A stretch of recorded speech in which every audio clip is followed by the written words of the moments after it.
हिरण्यगर्भः समवर्तताग्रे भूतस्य जातः पतिरेक आसीत् सदा आधारपृथिवीन्द्यामते माम् कस्मै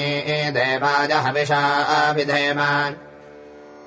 य आत्मदा बलदाजस्य विश्व उपासते प्रशिषञ्जस्य देवाः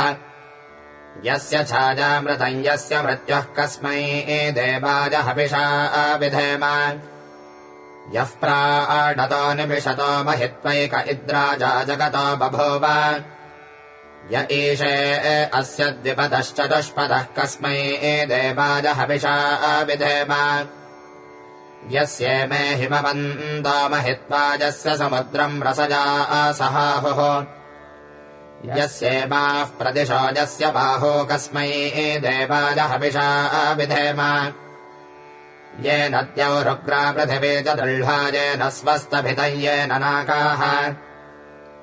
यो अन्तरिक्षे रजसो विमानः कस्मै देवाय हविषा विधेम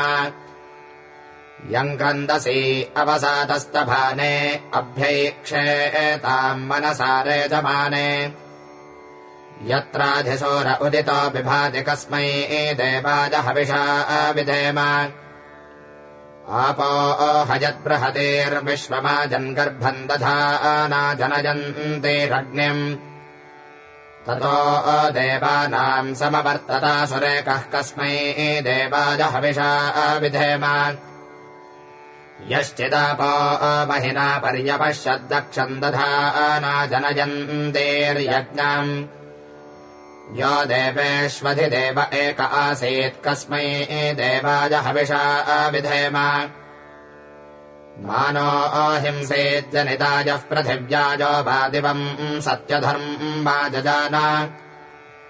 यश्चापश्चन्द्रा बृहतेर्जजान कस्मै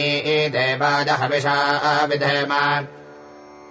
प्रजापतेन त्वदेताञ्जन्यो विश्वा जातानि परिता बभूव यत्कामास्ते जुहमस्तन्नो अस्तु भयम् स्यामपतयो रजीणाम्